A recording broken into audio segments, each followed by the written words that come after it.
What's up, guys? Coach Gaglione here. I've been getting a lot of questions on just proper spotting. So we're going to go over the spotting for the squat, the bench, and the deadlift. We have Benny and Kendall helping out today. We're going to go over some different techniques, some different situations. Whether sometimes you have one spotter, maybe you have two spotters, maybe you have more than that. Every situation is going to be a little bit different. And then obviously, we can even talk about if you're lifting alone, like what some just safety precautions and things like that. So for the squat, we're gonna use the monolift today, but you could obviously do the same kind of stuff out of a rack if you're walking the weight out. The only difference is you might not have like a safety strap to catch the weight. You might have just set up the safety pins. And basically, just really quick, if you are lifting by yourself, it's always kind of good to err on the side of caution. So you can set up the safety straps so they're slightly below where you'd be at like a standard depth. So let's say like you normally squat, an inch below parallel, something like that. You can set up the safety strap so it's like 2 inches below parallel. So if you had to kind of dump it, you could. And same thing if you were in a rack, you could do the same thing with the safety pins. Ideally, when you're lifting maximally, we recommend just having some spotters. Just in case, God forbid, something goes wrong. Sometimes you're lifting maximally, something can pull, tear, that sort of thing. You may just lose your balance on a squat. So always remember safety first. So let's say if the lifter is walking the weight out, we want to make sure the lifter is, let's say you have a back spot. Let's say we'll just go over the first scenario, just having one spotter. So Benny's going to be the back spotter. So Kendall's going to get set up. The number one job of the spotter is to make sure the bar gets back in the rack. So we want to make sure that. And if this was a maximal weight, we could even kind of come a little bit closer. In this case, we're working like with a female athlete, and it's lighter. You could you could spot the bar itself and just kind of hover under the bar. When the weight gets heavier, and especially if it's like whether it's male or female, just kind of coming under the arms and kind of following the lifter down is going to be a good situation. So we can kind of actually grab the lifter and assist the lifter. In general, the heavier the weight, and if it's less people, you want to get as close to the bar as possible without actually assisting the lifter. Sometimes, if you just watch some of our videos, sometimes it may even look like we're helping because we're so close. But again, I'd rather be closer to the lifter so that way you're in position if something goes wrong. So if Kendall does fall, Benny is in position and ready to grab her. He doesn't have to react. So if his arms were back here and something goes wrong, now there's going to be some reaction time. There's going to be a reaction component. If we're here, we're in position, and something goes wrong and she dips down, we're already in position. We don't have to react. We're just literally just the lifter or the weight will fall into our arms, and we can assist the lifter. Another thing that's important when they're walking the weight back in, I'll usually kind of actually even put my hands on the bar a little bit and just make sure they get back in the rack, and I'll let the lifter know that they're in the hooks, because a lot of times, sometimes lifters will kind of miss the hooks. We want to make sure that they get back in the rack, okay? Good. So we can just let the lifter know they're good. So sometimes like that, especially when the lifter's tired after like a heavy, maybe it's a AMRAP set or something like that, a heavy set, that sort of thing. If you have two spotters, we recommend that you use two side spots on the squat. So we're going to demonstrate that. Now, in this case, let's say you have two spotters. One of the lifters, I can center her and make sure she's good, and then I can come off to the side so she can get set up. I'm going to make sure she's good, and when she stands up with the weight, I can kind of come back in position. Okay, and she's going to walk out. Now, if you notice, I'm kind of cradling the weight. I'm not, if I was doing something like this kind of thing, which sometimes you see a lot, I don't know, let's say there's I'm spotting Ray Williams, for example, which we have before here. If 1,000 pounds comes crashing down, my thumbs are not going to be able to hold this. It's not going to be able to support the weight. Even if I'm cupping here, if something goes wrong, this is okay. This is a little bit better than this kind of deal, but this is not going to really do too much, okay? So I'm literally going to kind of underhook the weight here, and if there's plates, I can kind of come under the plates here. And if it happens, let's just kind of just bend forward. If something goes wrong and she gets forward, it's literally in my arms. I don't have to react. I'm in position already. And I have a lot of leverage. I could squat up and I could help her get back in the rack here. Even if she bails with the bar, which we don't want. Another safety tip, if you do have spotters, it's always good to kind of tell the lifter, always try and stay with the bar as long as you can. If she kind of steps under the weight, it's going to be harder for the spotters. It's going to be more dangerous for the spotters. So again, if you have two lifters, I would recommend two side spots. She's gonna walk it back. And as she squats down, we're just gonna follow the weight down. And again, if something goes wrong, we can kind of grab it. Once she gets the rack command, we can kind of help her back in the rack. And I can actually put my hands on it. Okay. If we had 3 spotters or more, I would recommend 2 on the side and 1 in the back.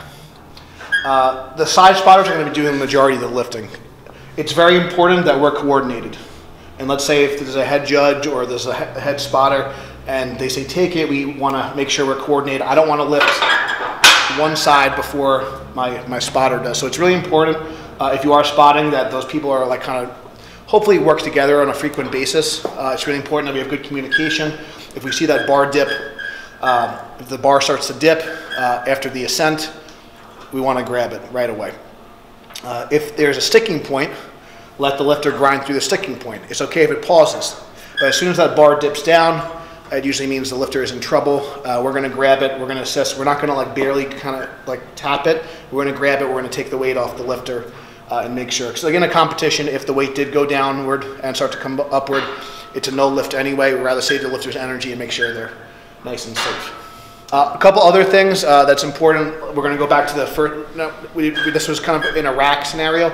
Let's say your spot, it's a one-man spot, and it's an equipped lifter or a knee wrap lifter, and now you're using the monolift.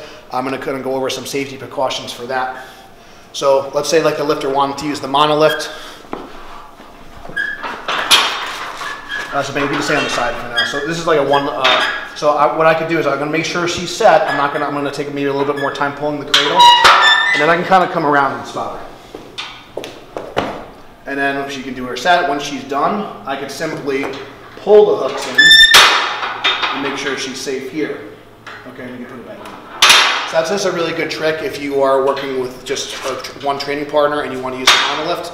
Now, and then I can just make sure this is back in place once I'm done. Okay. If we were with 2 spotters, same kind of thing. So just grab a side bending. So this is a scenario with 2 spotters. I want to use the monolift. So I can come here. And then once she takes the cradle, I'm going to come here and just kind of be ready, and she can squat down. Once she's done, I can kind of come back in the cradle. And I'm just, again, so notice how I didn't leave, this hand stayed here, just in case, and then I can lock it. So these are just some different scenarios depending on the people. In our gym, once we kind of get north of 600, 700 plus for a big squat, especially if it's a multiply or knee wrap lifter, we're going to try to almost always have 2 side spotters on each side just in case something goes wrong. I know this is sometimes a criticism of like the monolift and things like that. It's sometimes hard to see what's going on, but in our eyes, we're always going to advocate safety first over like a better video or that you can see what's going on. Our main concern is safety for the lifter. So all these things are for that. So whereas, again, maybe this kind of could appear like I'm helping if I'm very close. I'd rather hover and be close than up here that I'm not helping, if that kind of makes sense. Because I know that sometimes there's some arguments of certain techniques. I've had 1,000 pounds on my back. Our team has picked me up with 1,000 pounds on my back, and I'm still alive to tell about it. So proper spotting can be very, very important and can really save people. So again, safety first, especially if it's a walked out lifter or whatever. Sometimes they can kind of take a step and things like that. It's kind of like a weird thing to say, but as a spotter, you want to assume the lifter is going to miss. Assume the lifter is going to miss, and if you kind of have that mindset, obviously you're going to be cheering them on. But in your head, you don't say like you don't say that to the lifter. You want to be positive, and encouraging, obviously. But it's very important. And again, I'm just watching the barbell. If I see that barbell dip after the ascent, I know the lifter is in trouble, okay? So it's very important that we watch the barbell. We're paying attention to any deviations in bar path. And as the lifter is warming up, see if there's any deviations in their form or hiccups in their technique. Someone like Larry Williams, very explosive. Sometimes it can be sometimes he makes his 90%, 100% lifts look easy because he's so explosive, but there's little tiny deviations. This happened with Ray Williams at last year's Nationals. His second attempt moved very good, but he had a little hiccup 3/4 of the way up. He missed his third, and then, like I said, the spotters like almost didn't get it back in the rack. They had to kind of put it into bench hooks because they weren't ready for it. Again, nothing against them, I'm just using it as an example, because I don't think sometimes it's hard to tell, especially with these really explosive lifters. You want to look for those little tiny deviations in their form, little hiccups in the bar path, little hiccups in certain areas of the lift, see where the lift is slowing down, and that can kind of give you some clues on where they're going to miss. So that concludes the squat, spotting the squat. Again, the biggest thing is safety first. Watch the bar path. If the bar is going down, you can grab it. And as the weight gets heavier, you want to hover closer and closer. One of the things that we recommend too, as a training partner, is you always stay engaged with the lifter. You're not on your phone, you're not checking Instagram, all this stuff. If you're not going, your responsibility is spotting and watching form for your partner. So when you're not going, you're engaged, and then when you're going, you're getting that same support. So that's the squat. We're going to take a quick break, and then we're going to move on to bench.